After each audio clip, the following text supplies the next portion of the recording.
8절 이후부터는 이제 족보 목록이어서 저희가 따로 읽지는 않았습니다. 먼저 이 본문 살펴보기 전에 그 1절의 번역 문제 하나만 좀 지적을 하고 넘어가야 될 것 같은데요. 1절 보시면 다윗이 군대 지휘관들과 더불어 아삽과 헤만과 여두둔의 자손 중에서 하면서 이 다윗이 군대 지휘관들과 함께 이 지금 찬양대의 리더를 선정하는 스토리로 지금 나옵니다. 여기 이제 군대라는 단어를 이제 그 히브리어 차바라는 단어를 지금 군대라고 번역한 건데요. 이 차바라는 단어는 이제 여러 무리들 할 때 쓰는 이 무리라는 의미를 갖고 있습니다. 이 대표적으로 이제 어디에 등장하냐면 창세기 2장 1절에 천지와 만물이 다 이루어지니라 할 때 만물, 모든 것, 이것을 의미할 때 사용되는 단어가 이제 차바입니다. 그래서 여기서 굳이 군대라고 번역하는 것은 좀 어색한 번역이고요.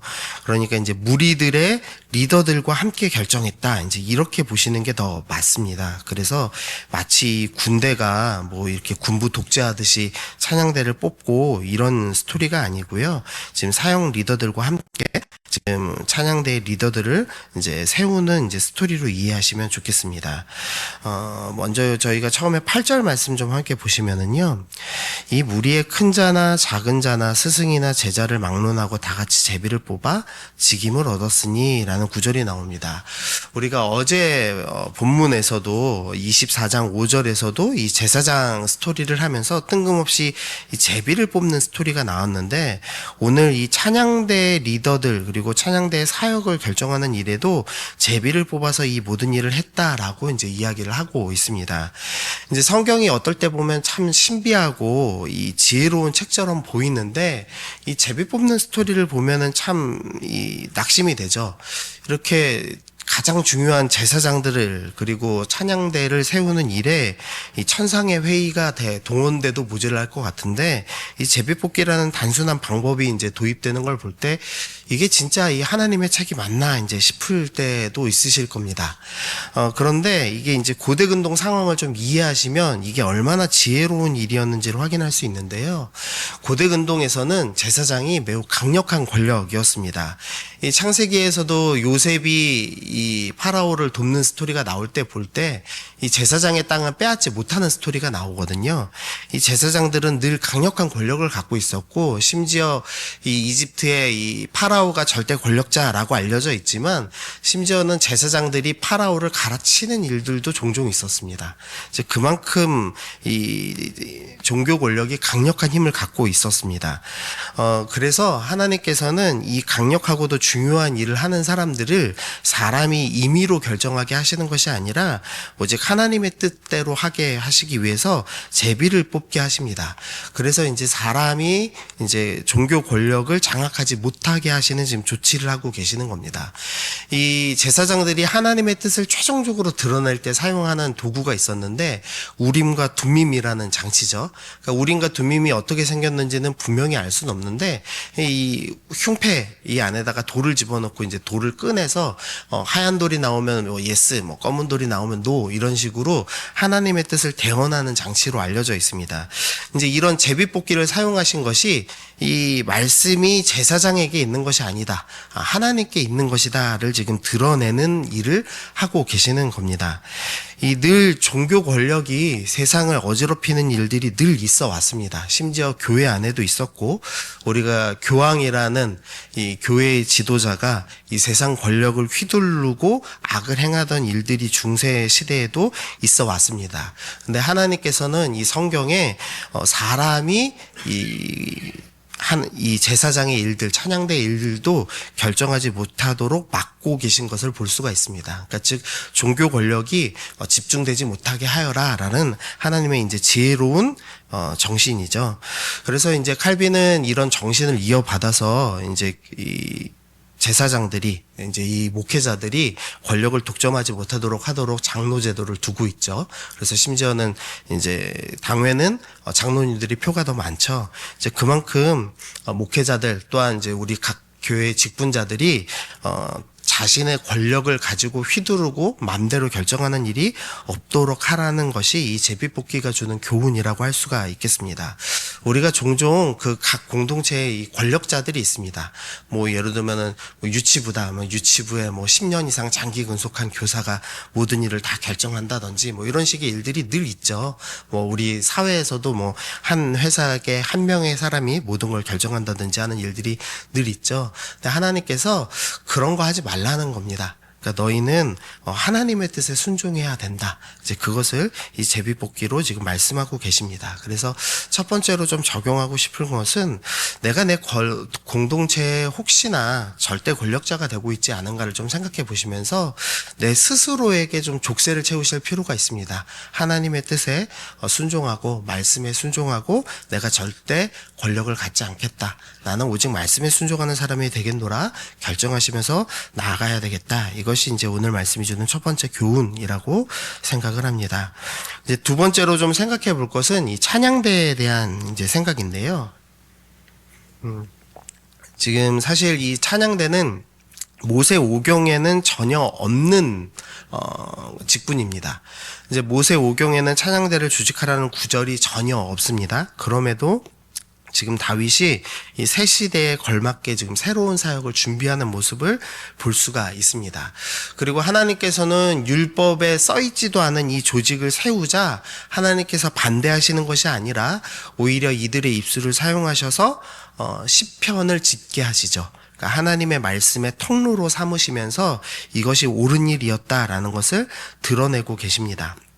이제 새 시대에는 늘 새로운 사역이 일어나기 마련입니다. 그래서 우리가 이 본질, 하나님께 영광을 돌린다라는 이 본질과 말씀이 훼손되지 않는 선에서 새로운 사역이 일어나는 것을 하나님께서 지금 기뻐하신다라는 것을 좀 기억을 해야 합니다.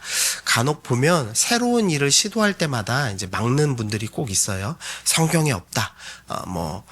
예전엔 해보지 않은 일이다. 이렇게 이야기합니다. 근데 우리는 이 창조주이신 하나님을 닮아서 지어진 존재입니다. 그래서 우리는 그분을 닮아서 새로운 일들을 시작할 수 있는 지혜를 부여받은 사람들입니다.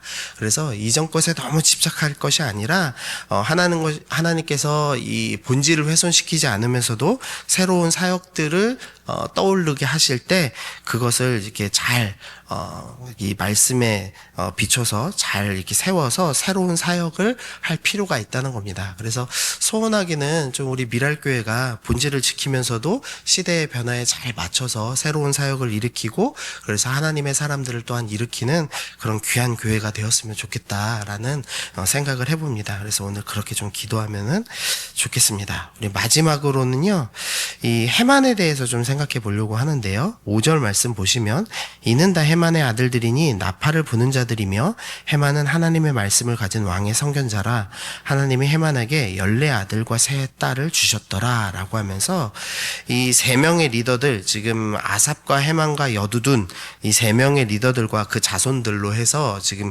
24명의 지금 찬양대 리더들을 조직하는데 그 중에서 해만의 자손이 이제 리더가 14명이나 되었다라고 하면서 해만을 좀 강조하는 모습을 보여줍니다. 근데 이 해만이 어떤 사람이냐? 이 역대상 6장 33절에 보면 이 사무엘의 손자다라는 것을 알 수가 있습니다. 우리가 잘 아시는 사사 사무엘, 이 다윗에게 기름을 부어서 왕을 세웠던 선지자 사무엘의 손자가 해만입니다. 근데 이 사무엘 사역의 독특한 특징이 하나 있는데요. 이 사무엘의 제자들이 어떤 일을 했냐? 이 선지자 무리들이 찬양하는 스토리가 계속 나옵니다. 그래서 다윗이 도망가 숨어 있을 때 이 사울이 이 병사들을 보내죠. 근데 그때마다 이 선지자들이 이 찬양하는 스토리들이 나오는데 이 사무엘이 늘 이 찬양하는 일에 열심이었다라는 것을 보여주는 스토리입니다. 그런데 사무엘이 그럼 왜 찬양을 했는가? 그 이유가 이제 사무엘상 1장과 2장에 나오는데요. 이 사무엘상 1장에 누가 등장하냐면 이 사무엘의 어머니 한나가 등장하죠. 이 한나가 이제 아이가 생기지 않자 울며 기도하는 스토리가 나옵니다. 그리고 2장에서 이제 하나님께서 이루실 것을, 이제 아이 낳게 하실 것을 감사하면서 찬양하는 스토리가 2장에 쭉 나옵니다. 그러니까 이 지금 처음으로 이 악한 사사시대에 한나라는 한 여인이 기도하고 찬양했습니다. 그리고 그 찬양을 아들인 사무엘이 이어서 자신의 제자들에게 알려주고 자손들에게 찬양을 알려주기 시작했습니다. 그리고 다윗이 그것을 보고 나도 찬양해야 되겠다 하면서 광야에서 주님을 찬양하였고, 그리고 이제 성전을 건축할 때 이 자신에게 찬양을 알려주었던 이 사무엘의 자손들을 세워서 계속 이 찬양이 이어지도록 하는 모습을 보여주고 있는 거죠. 그러니까 이 악한 혼돈의 시대, 이 사사 시대에 한 여인이 찬양하는 것으로 시작하였는데, 이 다윗 시대의 찬란한 영광, 위대한 성전이 세워지고 이 24 리더들이 세워진 위대한 이 찬양대 합창으로 스토리가 완료되는 것을 볼 수가 있습니다. 하나님께서 참 감사하게도 우리의 그 작은 기도와 찬양을 절대 놓치지 않으십니다. 우리의 작은 찬양을, 우리의 작은 기도를 사용하셔서 이 위대한 합창으로 마무리되게 하시는 놀라운 능력의 하나님이시라는 것을 오늘 본문이 우리에게 드러냅니다. 그러므로 우리가 내가 하는 기도가 의미가 있나? 우리가 이렇게 작게 모여서 기도하는데 의미가 있나?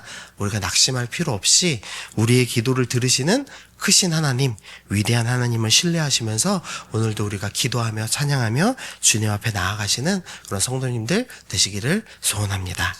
네, 우리 같이 기도하시겠습니다. 하나님 아버지 감사합니다. 하나님 아버지, 오늘 말씀을 통하여 우리가 함께 교훈을 나누었습니다. 이 제비뽑기의 교훈을 생각하면서 우리가 하나님의 뜻에 늘 순종하며 스스로 족쇄를 태우며 겸손히 행하는 직분자 되게 하여 주옵소서. 하나님, 우리가 찬양대가 새로운 사역이 세워진 것을 우리가 바라보며 본질을 잃지 않으며 새 시대에 걸맞는 새로운 사역을 일으키는 우리 성도들 되게 하여 주옵소서. 우리 마지막으로 낙심하지 아니하고 악한 시대에 찬양한 이 한나를 통하여서 이 사무엘이 세워지고 다윗이 세워지고 그리고 결국 위대한 성전과 찬양대가 세워진 것을 보며 우리도 낙심하지 말고 끊임없이 기도하며 하나님께 아뢰는 믿음의 성도 되게 하여 주옵소서. 감사드리며 예수님의 이름으로 기도드립니다. 아멘.